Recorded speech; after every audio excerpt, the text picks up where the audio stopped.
Washington offers a block. The blitz comes from the other side. Jackson. And now again, Jackson. You're listening to Believe in Colts with co-hosts Lawrence Owens and Jackson, bringing you the latest and greatest about the shoe. Brady, middle, intercepted by Jackson. Wright, intercepted, picked off at the 5, touchdown Jackson. What's going on, Colts Nation? I'm Lawrence Owen. With me, as usual, Jackson. And man, today's Believe in Colts is going to be about hyping the team up for the rest of the year. I mean, obviously, we got the Texans game coming up, but man, 6-6, just like a half a game out of the playoffs. Colts really got to bring their A game the rest of the year. What do you think, DeQuell? Yeah, I agree. Last weekend was a slip up. It was one of those games where you needed. It was going to be a huge confidence booster, in my opinion. They came up short, but you can get back on track this week against the Texans, a team that you beat up the time before, a team that Jonathan Taylor had a huge day. So I'm looking forward to them getting back on track of how this team has been winning games in the previous 6 or 7 weeks, and that was running the football and Carson Wentz putting us in position towards the end of the game. So I'm looking forward to this team get back on track against the Texans for sure. Oh, definitely. And, I'm just going to drop it in there. Is not a good segue. My bad. Bet online, guys. The season's rolling down. We only got about 5 weeks left of the season. 6 weeks. My bad. And if you're into betting, go to check out Bet Online. It remains your number one spot for all your basketball and football action this season. Head to the new updated desktop or mobile website to sign up today and receive your 50% welcome bonus for your first deposit. Just use our promo code BELIEVE50 to receive your bonus. Basketball, football, baseball, postseason, NHL, boxing. There's a big boxing match coming up really soon. Take advantage of it if you believe that Frank Gore is going to win that. And then, just remember, if it's your first deposit, use the promo code BELIEVE50. Bet online. It's where the game starts. Now, the Houston Texans, you talked about it. The Colts need to get back to what they do best, and that is offensively run the damn ball. Yeah, right? You know what, Lawrence? Can I to that point, right? And I wanted to get this in. It's a horrible segue for me, but I read an article this morning about a conversation that was had on the sideline between Quenton Nelson and Frank Wright. Do you know what I'm talking about? Yes. And that's indicative of what the Hall of Fame guys I was around last week during that Colts game against the Bucs, how they just would not let it go. It's like, hey, we need to run the freaking football. And when your leader, like Quenton Nelson, approaches you during the game, and I've done that before, but from an offensive standpoint, when an O-lineman, not the running back himself, not a receiver saying we need to pass the ball, but the guy who blocks and protects and is excited about doing something, you need to lean into that. And you know what? Frank Wright called direct runs. We had a different outcome, different flow of the game, but I just had to bring that up, man, because I think that's so important of, one, a head coach listening to his leader, a guy who, arguably is one of the best guards in the National Football League. So, that's what we call getting back on track and listening to your team. Maybe he listens, maybe he doesn't, but against this Texans football team, I expect a big dose of Jonathan Taylor, Nyheim Hines, and a small dose of us airing the ball out from the passing standpoint. So didn't mean to cut you off, but I had to drop that point in, man. Quenton Nelson is a stud, and it was just like something that I wanted to bring it up before I had forgotten about it. Well, to build on what you just said, when Quenton Nelson walks up to the head coach, he's in the trenches. He knows how things are going at that point. And he waited till that fourth quarter to say, hey, let's start running the football. And that tells me that he knew at that point, we can do it.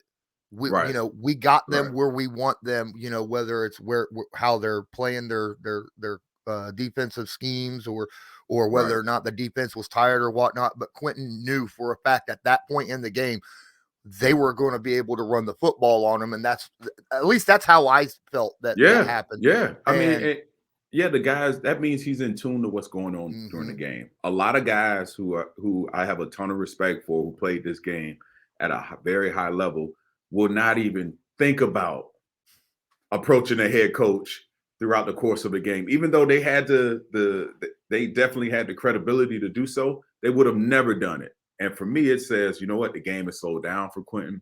He understands what they do best.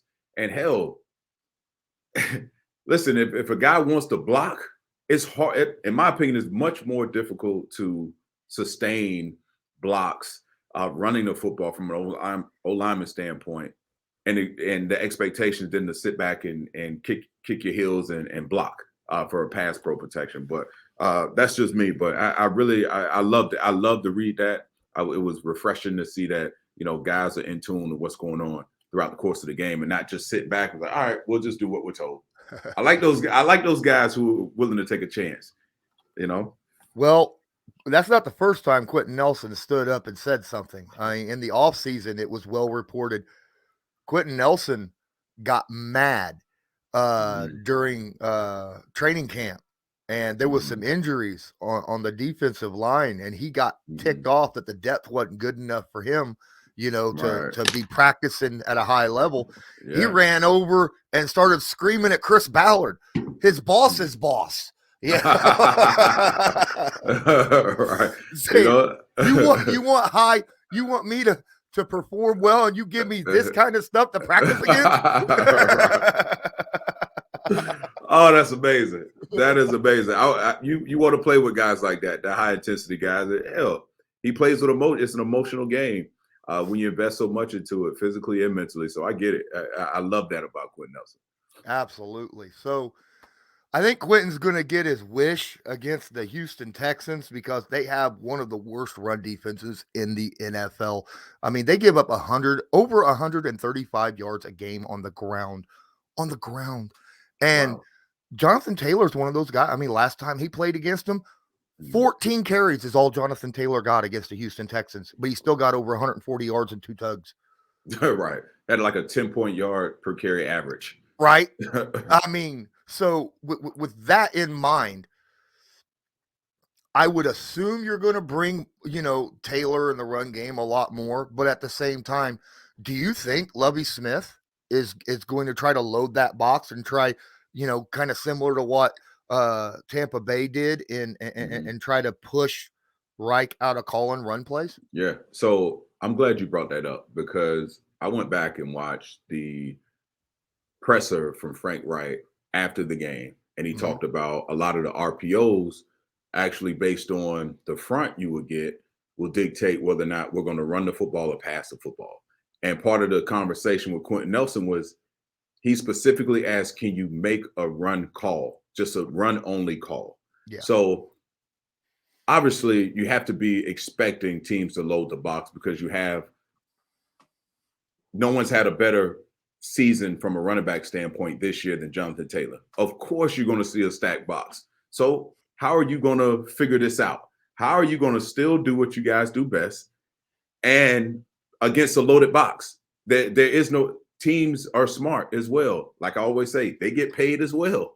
Yeah. They make plays as well. They get paid to come up with brilliant game plans. So they want to force you to be one-handed, something that you haven't proven that you can, line up week in and week out and go win football games, but you have proven you can run the football. So how are you going to dictate that?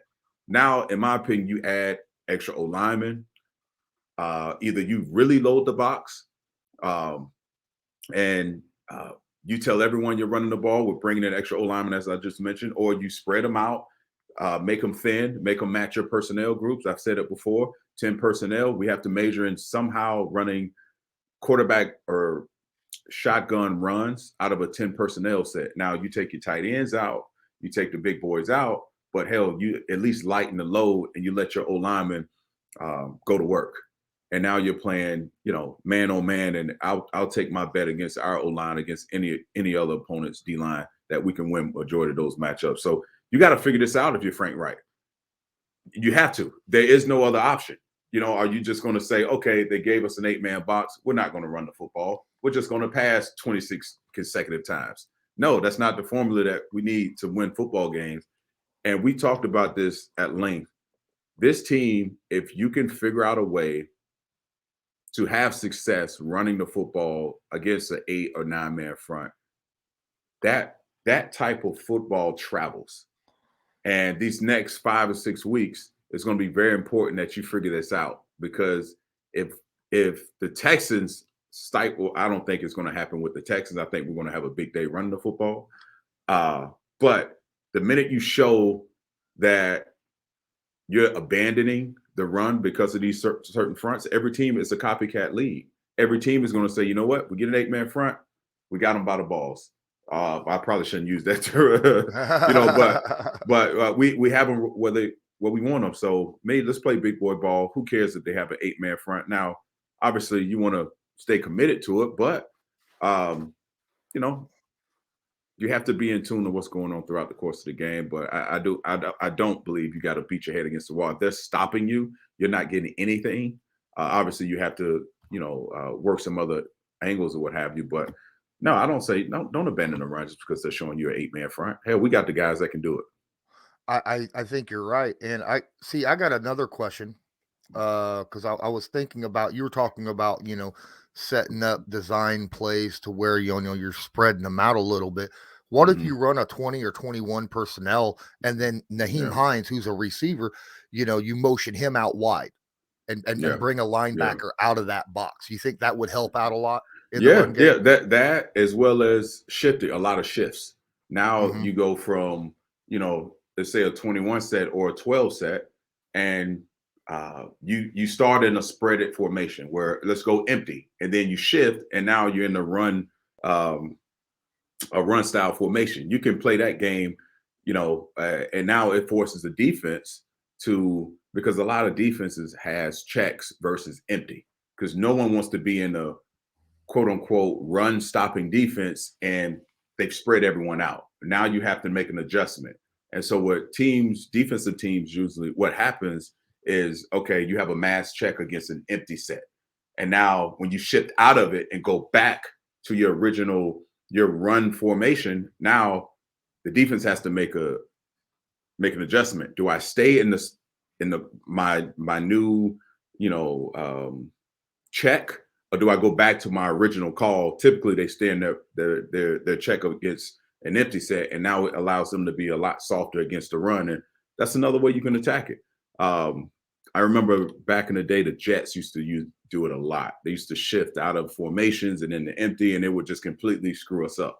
So I haven't seen much of that from our team, but that's something that can combat these 8-man fronts. Yeah, and sometimes I think you just gotta feed it through the teeth of the defense. You just have to at times. You don't want to, run into a brick wall all the time. But let's face it. I mean, against loaded boxes, Jonathan Taylor was better against loaded boxes than he was against, not loaded boxes, where against an average box or less. He was averaging 5.8 yards a carry. Against 7+ man boxes, he was averaging 6.8 yards per carry. Right. Why, right? Yeah. You know why, right? Because everybody's in there. And he's got that ability that once he gets through that first level of defense, he's got the speed to go. Right. No doubt. And everything is declared a lot easier and sooner for your offensive line. And he has the speed to, when he gets through the mesh, now it's a one-on-one tackle with the free safety in the secondary. And hey, we're going to win that battle more times than not. So, but I do think at some point, obviously, I don't want to sit up here and say, we got to run the ball no matter what for 50 straight times. And they're putting everyone in the box. At some point, Carson Wentz and this passing attack has to come to life. They get paid as well. They're talented as well. So, but the strength of this team is running the football. And if we can somehow scheme up a way to get Jonathan Taylor through, listen, Quenton Nelson, we said it. I mean, they're committed to it. They want to do it. So when you have that type of energy, you got to feed into it. You gotta change some things around. And if Quenton Nelson is leading that charge, I'm sure he's bringing everyone else along. We have to run the football. He's talking for Jonathan Taylor. He's speaking for Carson Wentz. He's been that vocal leader in that sense. But against the Texans, there's not a doubt in my mind they're going to have any trouble running the football. But I do think Frank Wright, this is the time. I think they're going to win big. I do think Frank Wright, he has some tricks up his sleeves. Let's make it difficult for the Patriots. You're going to have, after this game, you're going to have a bye week to prepare for the Patriots.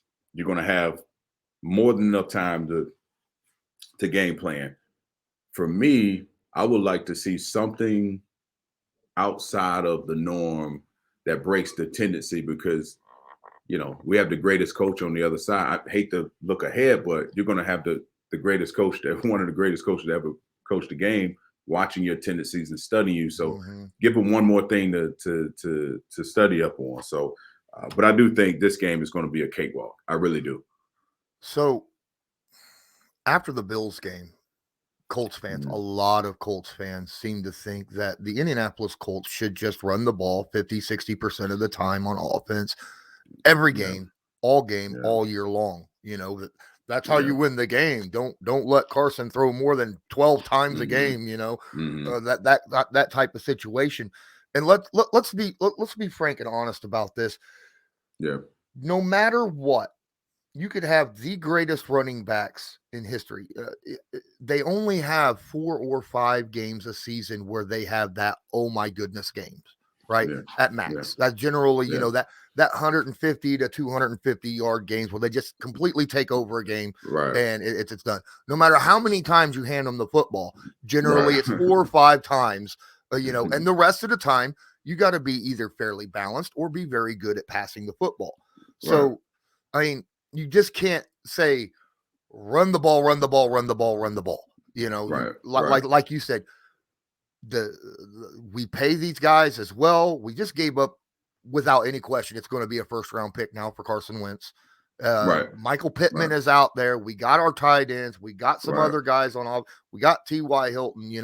We got receivers, and even Jonathan Taylor, Naheem Hines, they catch the ball out of the backfield too. We got to lean on that passing game occasionally, because you don't want. We talk about being one-dimensional. Forcing a team to only run the football also is still being one-dimensional and makes it easier for a defense. Right. A balanced attack is what this team has to figure out a healthy balance between the two. You get the running game going early, you stay committed to it. Obviously, that opens everything up down the field, and now you have big targets like, Pittman Jr.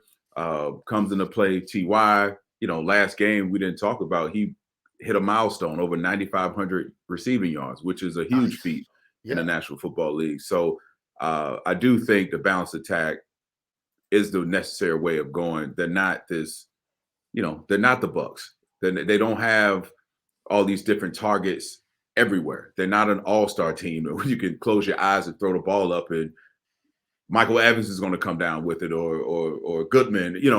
We're not built like that. We don't have those guys, but we do have a defense that leads the league in turnovers. We do have an aggressive defense when they make timely stops when necessary. I would say that, and they feed off of what we do offensively. I do think,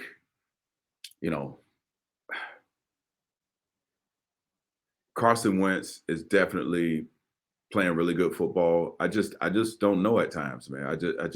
This team is just. I've already lost my hair, man. They're killing me right now. It's like you get lose so. Your beard next. Yeah, I'm gonna lose my. I hope not. That's my saving grace. This team is giving me just so much. It's just they're so close. They're so close at times.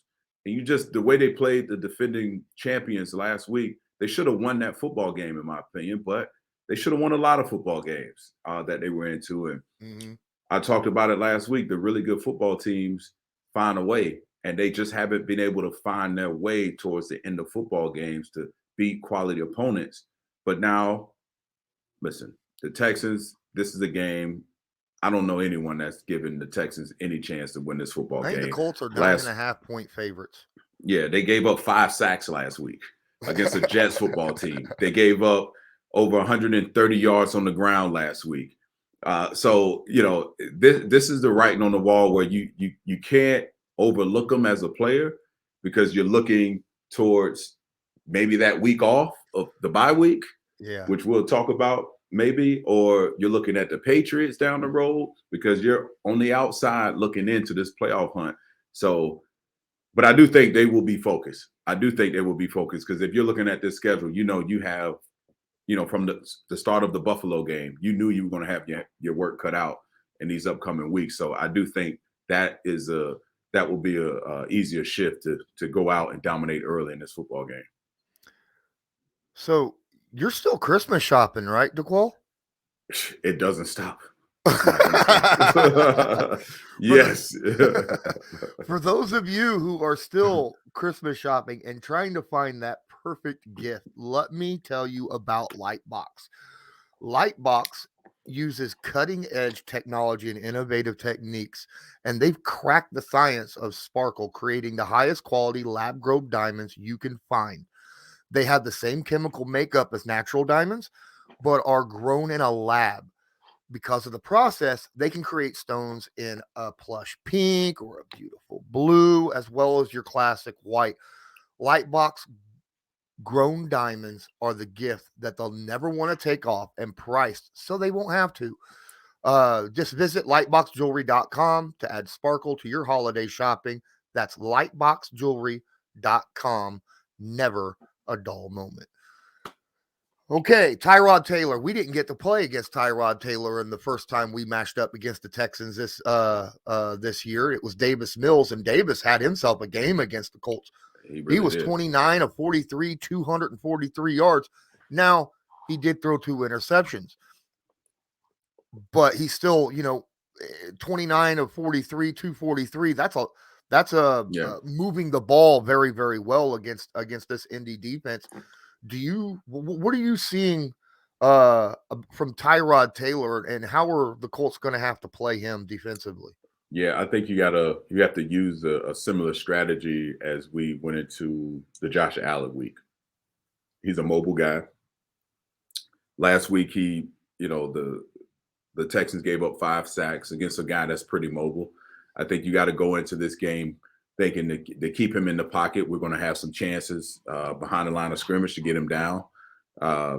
But Tyrod Taylor is a savvy vet. He's been around this game for a very long time. He's more than capable of winning a football game if you give him the ability to, and you give him easy reads, a lot of pre-snap reads. You definitely have to, whatever disguise you have built in the calls, you have to utilize those because, again, he's been around this league for a very long time. And if he needs to, his escapability is still above par than most NFL quarterbacks nowadays. So you got to take that approach. I think we're going to be highly overmatched for those guys. But again, it's still a division game. These two teams are very familiar with each other. So you can't walk into it lightly. But I do think Tyrod Taylor, it won't be enough. Just him alone and him escaping and making plays with his legs won't be enough to overcome what our defense is able to do with turning the ball over and just making, timely stops when necessary. Well, it's Friday. We're recording on a Friday, and so we got 2 days of injury report to go over. And look, to be fair, there was a lot of people that did not practice on Wednesday, but when you have, nagging injuries, generally they don't. I'm looking at our injury report, and I'm not seeing anyone who did not practice yesterday at all. And there'll probably be full practices today. So that's great. Right. But for the Houston Texans, oh my goodness. This looks like the Indianapolis Colts week 2. Okay. It really does. Damian Amendola has not practiced yet this week. Terrence Brooks, the defensive back, has not practiced this week. Chris Conley, Brandon Cooks, David Johnson. These guys, none of them. Their defensive lineman, DeMarcus Walker, did not practice this week. they've got so many DNPs on their on their list that it's just it makes me wonder. There's no way the Colts should lose this game. Not with that amount of injuries. And we're, as you said, we're already overmatching them, but it is a divisional game. And you can never, ever walk into a divisional game and go, we got this in the bag. Look at week 1 versus Jacksonville last year. The Colts got beat bad, against Jacksonville. So, I mean, come on. That's not looking good for the Houston Texans. They have enough issues being 2-9, not really winning a ton of games. It's towards that part of the season, Lawrence, where those nagging injuries start to affect you and affect your style of play and whether or not you're available or not. And really, with a 2-9 record, no one's more motivated to play through injury now because you're not you don't see anything down the line other than when the last game is here and you plan your vacation wherever you're going to go. So trust me, I know about that all too well. But that's just they're going to be overmatched even with all those guys available. I still don't think they're going to have enough firepower because here's the difference. The Colts are actually playing for something. They're playing meaningful football in the early parts of December. That goes a long way. Injuries, availability, just your psyche about the season. On the Texans, on the other side of the ball, like I said, there's not much to really play for in terms of why you play the game. Are you going to give it your best effort week in and week out? And unless you're in a contract year. Right, unless you're in the contract year. And this team from the beginning of the season with the Deshaun Watson situation has been playing left-handed, in a sense. They're lucky enough to compete, but I really think that they're going to steamroll these guys. I don't think it's going to be close at all. So you like I said earlier, right now the books got it 9.5 point underdogs to the Colts. Do you think the Colts cover that? Absolutely. I think they win by at least 3 touchdowns. I really do. I think it's not even close because again, they're in the thick of this tough stretch of football. And these guys, listen, they beat Buffalo, manhandled Buffalo. They played, the Bucs to the very end. It came down to the last throw. We talked about, earlier in the season playing, against, they lost the game, but they played quality opponents and could have won some of those games. So they understand this is a 1-game season from here on out. And the Texans are caught in the middle of all of this, and they're going to get the wrath of the Colts. And because they want to get that stink off their shoulders from last week, not being able to beat Tom Brady in in Indianapolis, and the defending champs. So I look at that last week game. They came away from that with a lot of confidence. Heck, anytime you play a defending Super Bowl champions to the last throw, it's going to give you confidence, and especially. And the Texans, unfortunately, are in the way right now. Yeah, I'm getting. And you have the bye week to look forward to. Yeah. You have the bye week. I think the players and coaches are probably as sick as the Colts when it comes to moral victories, right? Yeah. You can only say, well, we could be 9-3 right now so many times. Right. Legitimately, we could have beat the Rams, could have. Right. Could have beat the Ravens, could have. Could have beat Tampa Bay, could have. Could have beat the Texans, could have. Could have, would have, should have been 10-2. But no, we're 6-6. 6-6. And now it's time for the Indianapolis Colts to put up or shut up. Really. Yeah. And I tell you this, if I'm a head coach, if I'm a coach on that team, I'm trying to take the temperature. I want to get the temperature of my team right now because I entice them with, hey, if we win this game, the way we think we should win this game, I'll give you a week off. And if we don't, then you know what? We're going to be in the building. You'll get 2 days off. We'll be in the building. And, it'll be what it is. But, yeah, I'll play that game with them because as a former player, that bye week, everyone looks forward to that bye week. And where this bye week falls into play is, you said it earlier, it isn't the early part, it isn't the first quarter of the season. This is taking place on the back end of the season. And guys are looking forward to some time off. It's near the holidays. You can catch up on your Christmas shopping. You can just step away to recharge the batteries. Get some guys healthy. Right now, we, as you alluded to, we had a full roster of guys to work with in practice. Let's keep that momentum. Let's have our guys fresh and available, going into an important game against the Patriots and so forth. So this bye week, I know a lot of guys are looking forward to it. And you have the Texans. Oh, let's go out here and put up 40 points if we can. Do you really do coaches honestly do stuff like that? Like say, you know what, if we win this game by 3 scores, such and such will happen? Here's how they would do it. If you have a leadership council, right? This is how it's happened with me before. You have a leadership council, maybe, I don't know, 10 guys or so. And everyone wants to know what the schedule will be for the bye week. Typically you talk about you plan ahead, a few weeks ahead. And so he may not flat out say, hey, you win by 3 touchdowns, I'll give you a week. But he's like, hey, if we go out here and take care of business the way we should take care of business, and we all know what that means, then I'll consider giving you guys a week off. And when that happens, the leaders walk in the locker room and everyone wants to know what the schedule will potentially be. And it kind of permeates through the locker room. Hey, this is the deal.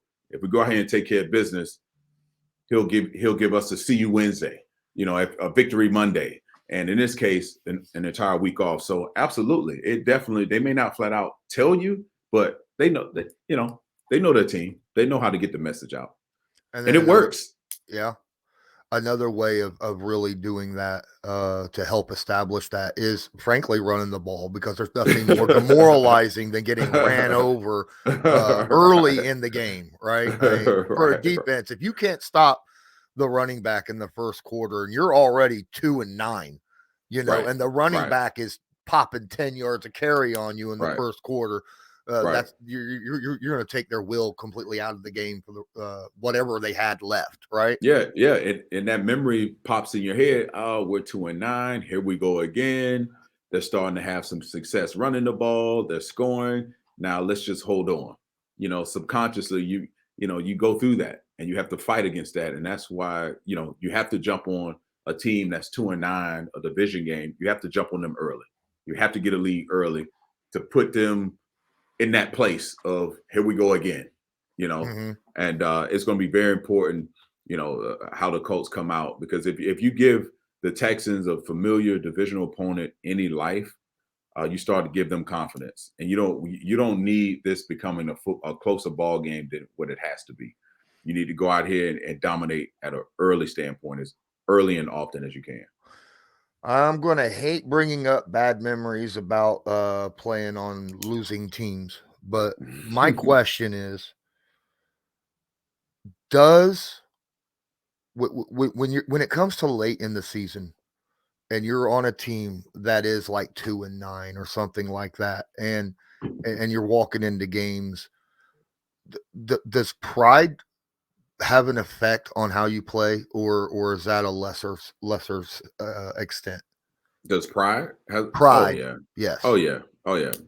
So it depends on your leadership, right? If you have a young football team, they don't know how to work themselves through this, and guys may tend to go out a little bit more, probably not tend to do a little bit of extra after practice, whether it be catching balls or watching film, or, if you had a situation where on Fridays, the defense will go over a certain amount of plays that could potentially hurt you all, you stop doing the things that you were doing at the beginning of the season.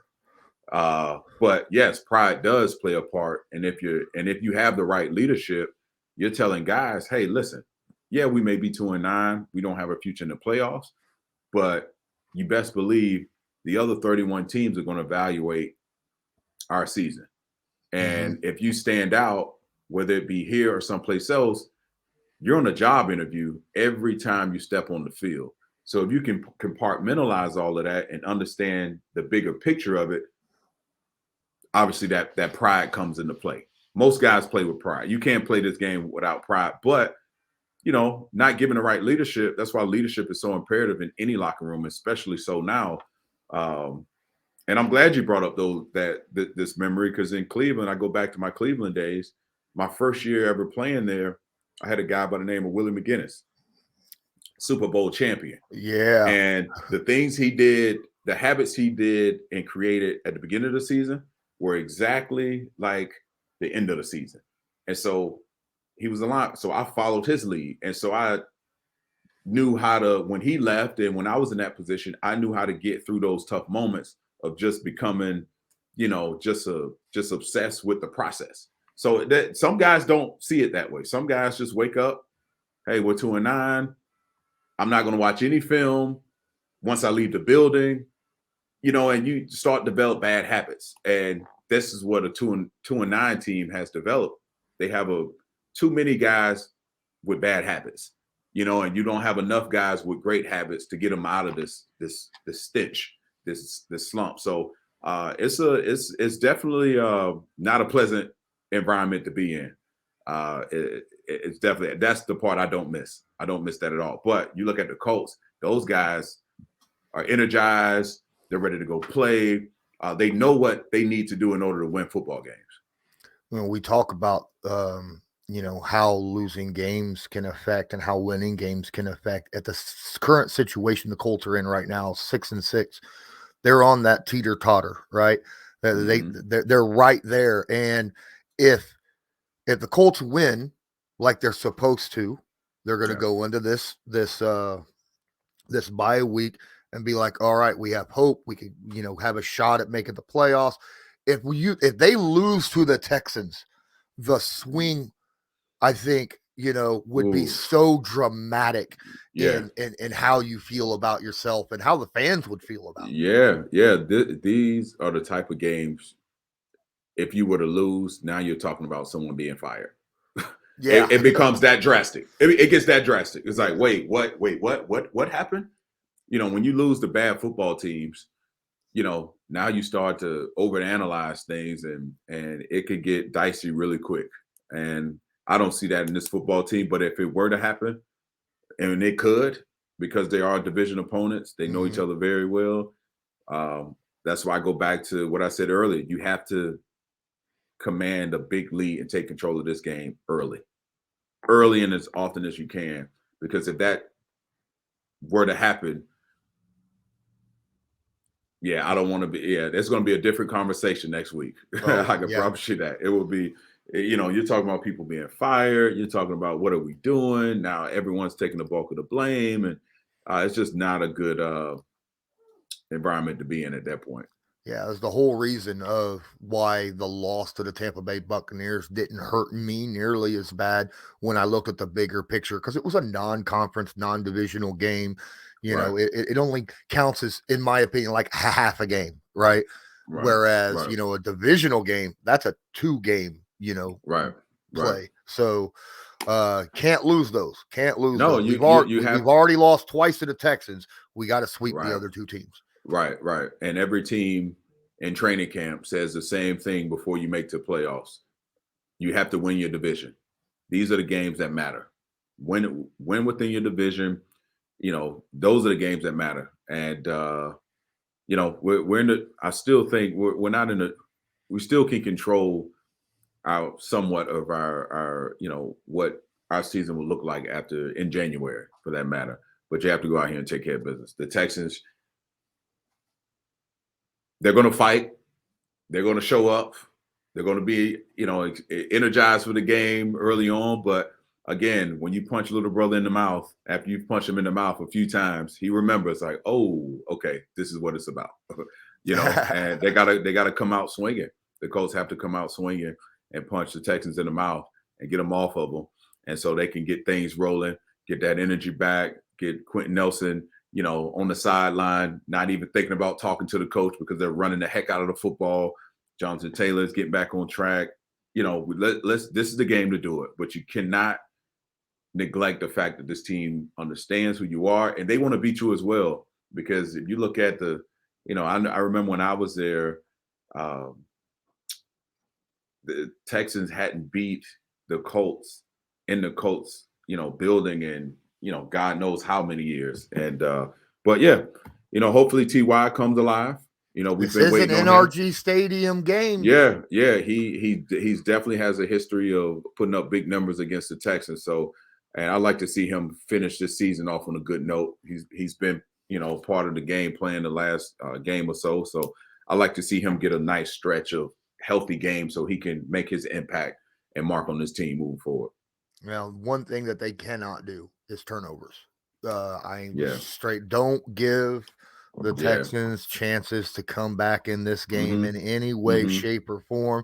Got to protect the football. That was an aberration, in my opinion, of what we saw this past Sunday against Tampa. It's not something that has been indicative with this Indianapolis Colts team this year.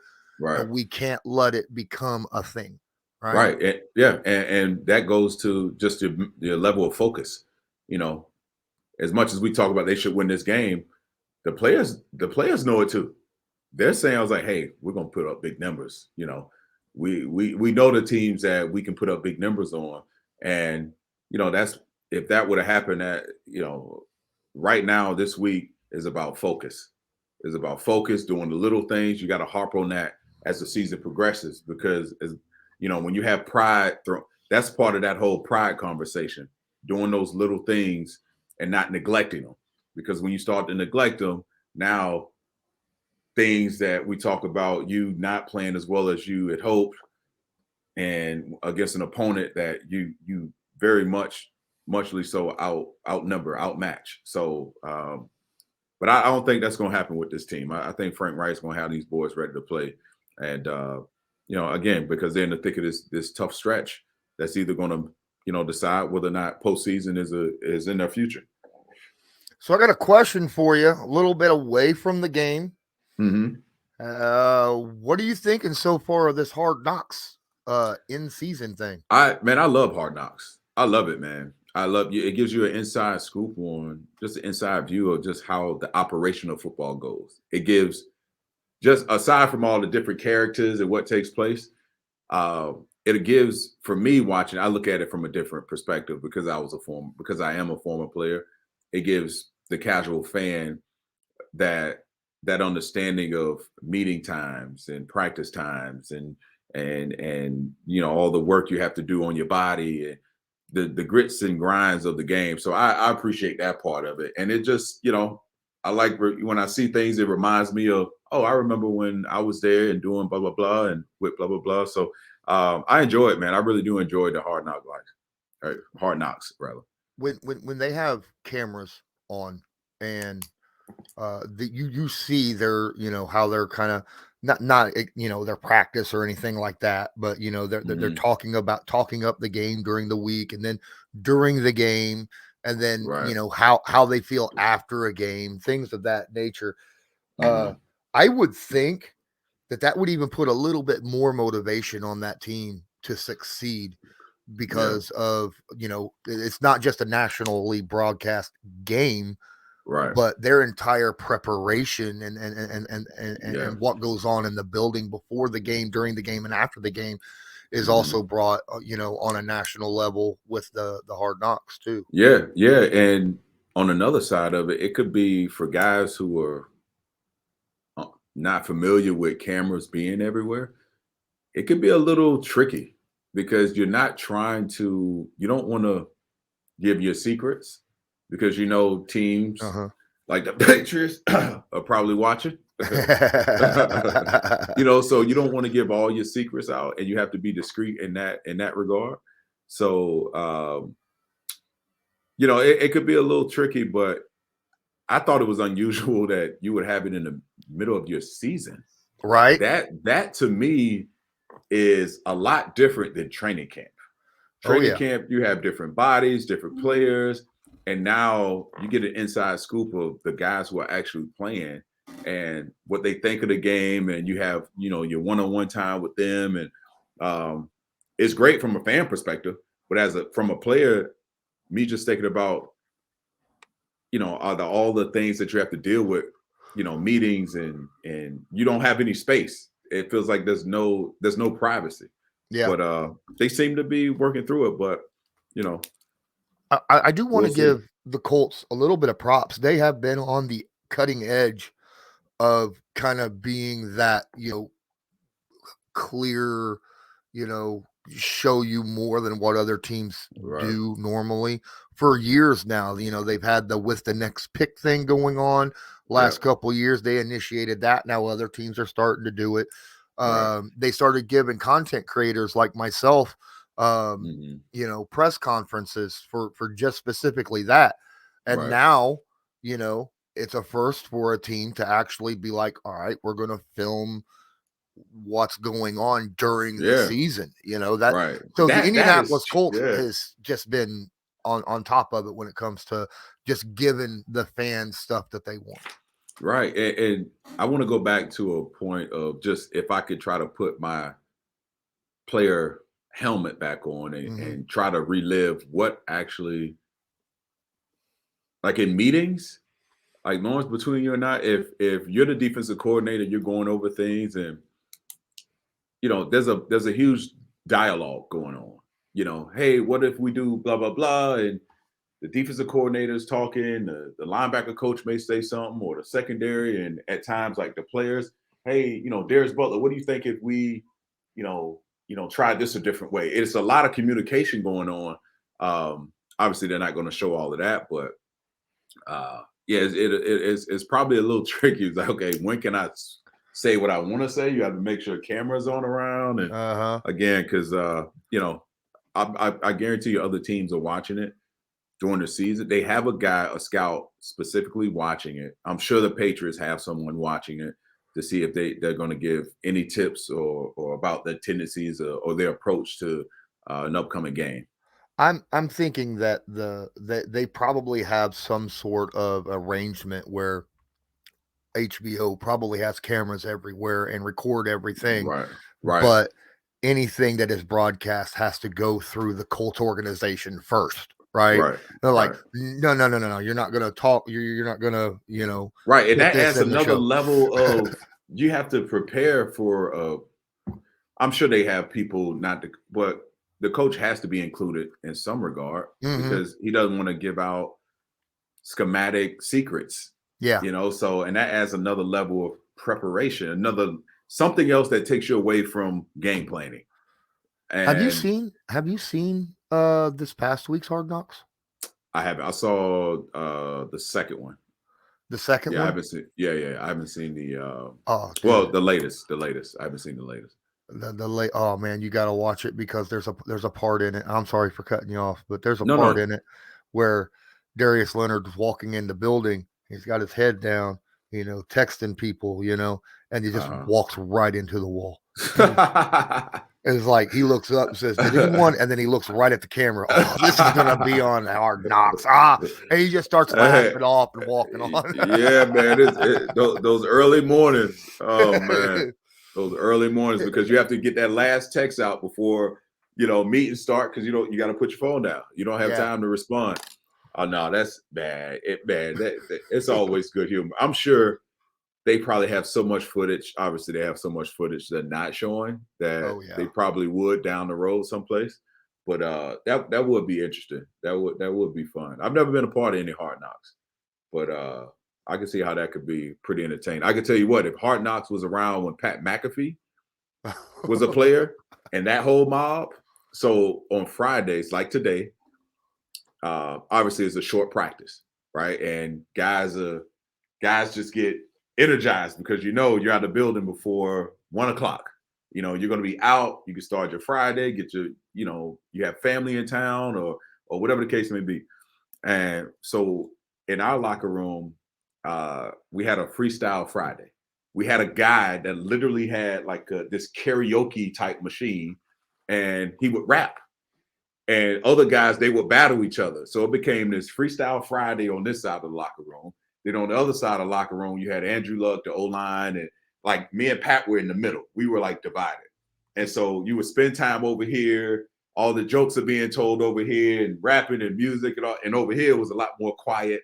Andrew didn't like all that fuss, so he was quiet, over here. But If Hard Knocks was around during those days, oh my goodness, it would be. Oh my God, I can only imagine. I can only imagine. Did Andrew Luck ever play cornhole? Oh yeah, oh yeah, Was oh he yeah. good at it? Honestly, I probably. So when his meetings broke, like our meetings kind of overlapped each other. So like the defensive meetings would get out sometimes earlier. Offense will be on a different time clock, and I've seen him throw the beanbag a couple times. But yeah, we would always. I mean, you talk about betting.